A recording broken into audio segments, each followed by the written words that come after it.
আসসালামু আলাইকুম প্রিয় হোমিও শিক্ষার্থী বন্ধুরা, আমরা আজকে আলোচনা করব ভগন্দর নিয়ে। মলদ্বারের ফাঁসে প্রথমে পোড়ার মতো হয়ে থাকে, তাতে খুব ব্যথা বেদনা হয়, মাঝে মধ্যে পাকে এবং পুজ হয়। এটা অনেক সময় ফুলে যায়, ব্যথা প্রচণ্ড হয়ে থাকে। তবে যখন পুজ হয়, এটা ফেটে যায়, তখন ব্যথা বেদনার উপশম ঘটে।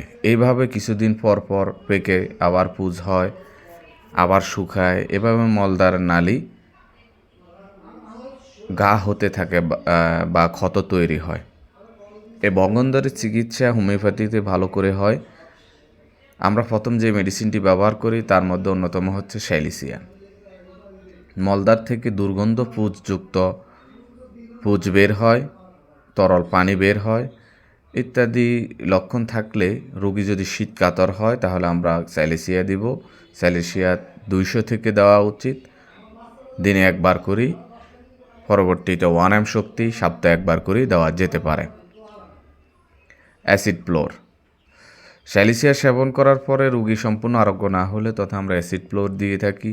অ্যাসিড ফ্লোর কিন্তু গরম কাতর রোগী, এটি বিপরীত লক্ষণ থাকে। অ্যাসিড ফ্লোরের রোগী শক্ত সামর্থ্য থাকবে এবং শরীরে পর্যাপ্ত তেজস্ক্রিয় শক্তি থাকতে পারে ইত্যাদি লক্ষণে আমরা অ্যাসিড ফ্লোর 200 শক্তি দিনে একবার করে দিতে পারি। পিওনিয়া, মলদ্বারে চুলকানি, দুর্গন্ধযুক্ত রস পড়ে, মলদ্বার ব্যথা বেদনা করে, সর্বদা মলদ্বার ভিজা ভিজা থাকে। পিওনিয়া ভালো কাজ করে, 6 বা 30 দিনে 2 থেকে 3 বার দেওয়া যেতে পারে।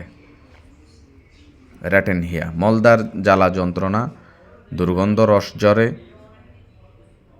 ঠান্ডা জলে বা ঠান্ডা পানিতে ব্যথা বেদনার উপশম হয়, তথা আমরা র্যাটেনহিয়া দিব। 30 শক্তি দিনে 2 বার করি, পরবর্তীতে 200 শক্তি দিনে একবার। হিপার সালফার, মলদ্বারে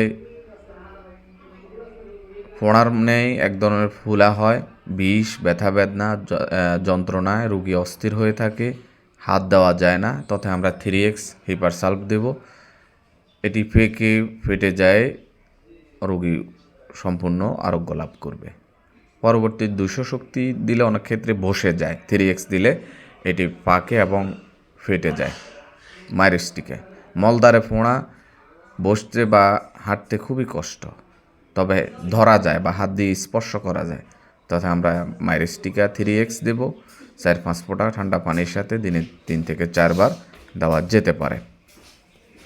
অরামিউর, মলদ্বার থেকে পুজ পড়ে, ভগন্দর, তথা আমরা অরামিউর দেব। 6 কিংবা 30 দিনে 2 থেকে 3 বার দেওয়া যেতে পারে। পরবর্তীতে 200 শক্তি দিনে একবার করে দেওয়া যেতে পারে। পুরাতন অবস্থায় 1m শক্তি বা আরও উচ্চ শক্তিও দেওয়া যেতে পারে। ম্যাডোরিনাম, যেখানে শুনবেন মলদ্বার থেকে মাছ ধোয়া জলের ন্যায় দুর্গন্ধযুক্ত রস বের হয়, তথা আমরা ম্যাডোরিনাম দেব। 200 শক্তি দিনে একবার। উপর উল্লেখিত মেডিসিনের পাশাপাশি আমরা ক্যালক্রিয়া ফ্লোর, বায়োকেমিক 4-5 বড়ি করে হালকা গরম পানির সাথে, কুসুম গরম পানির সাথে দিনে 2 থেকে 3 বার দিতে পারে। বাহ্যিক প্রয়োগের জন্য আমরা র্যাটেনহিয়া মাদার 1 ভাগ আর 3 ভাগ ভ্যাসলিন বা অলিভ অয়েলের সাথে মিশিয়ে দিনে 2-3 বার করে বাহ্যিকভাবে মলদ্বারে ব্যবহার করতে দেব।